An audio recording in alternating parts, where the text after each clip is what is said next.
আসসালামু আলাইকুম রহমতুল্লাহ।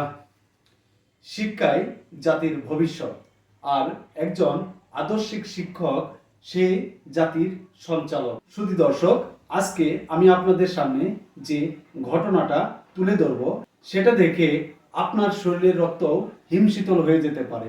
তো ঘটনার সাক্ষী হিসেবে আপনারা এই ভিডিওটা দেখতে থাকেন। একজন শিক্ষক, আমি তাকে শুধু শিক্ষক বলবো না, সে শিক্ষক নামের কলঙ্ক।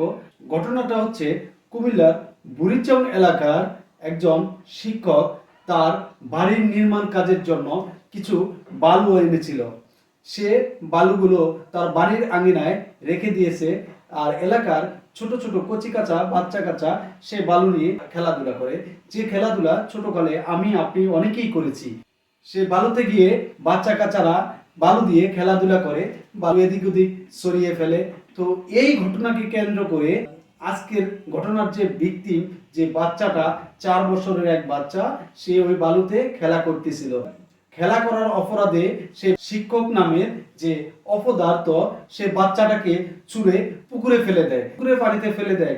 ফেলে দেওয়ার পরে সে ওখান থেকে উঠতে পারবে কিনা, সে ওখান থেকে ডুবে হাবুডুবে মারা যাবে কিনা, তার দিকে তার কোনো ভ্রুক্ষেপ নেই।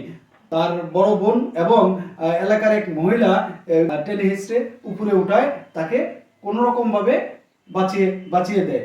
ঘটনাটা আমি তীব্র নিন্দা জানাচ্ছি যে সামান্য বালুতে খেলাধুলা করার কারণে এত ছোট্ট একটা বাচ্চাকে এইভাবে পানিতে ফেলে দেওয়া, এটা কতটুকু নৃশংসতা, এটা আসলে আমার বোধগম্য নয়।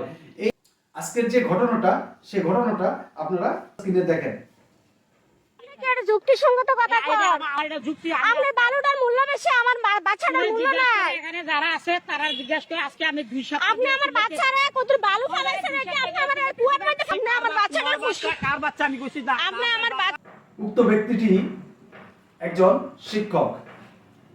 বাচ্চাটাকে পানিতে ফেলে দেওয়ার পরেও নিজেকে অপরাধী বলে আখ্যায়িত করতে চাচ্ছে না। তার ভিতরে কতটুকু মনুষ্যত্ব বোধ আছে দেখেন।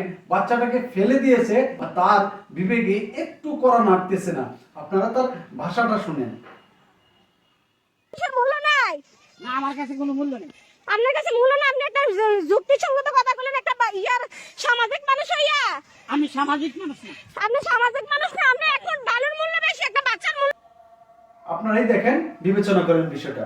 তো আমি আমার দৃষ্টিকোণ থেকে বলবো, এইরকম শিক্ষিত লোক যারা এইসব কাজগুলো করতে পারে, আমি তাদেরকে মানুষ ভাবি না কখনো। তো বিচারটা আপনাদের কাছে দিলাম। আপনারা তাদের সাথে এমন ব্যবহার করে তাদের জন্য উপযুক্ত শাস্তি হওয়া প্রয়োজন। তো সবাই ভালো থাকবেন, সুস্থ থাকবেন, এই বলে বিদায় নিচ্ছি। আসসালামু আলাইকুম রহমতুল্লাহ।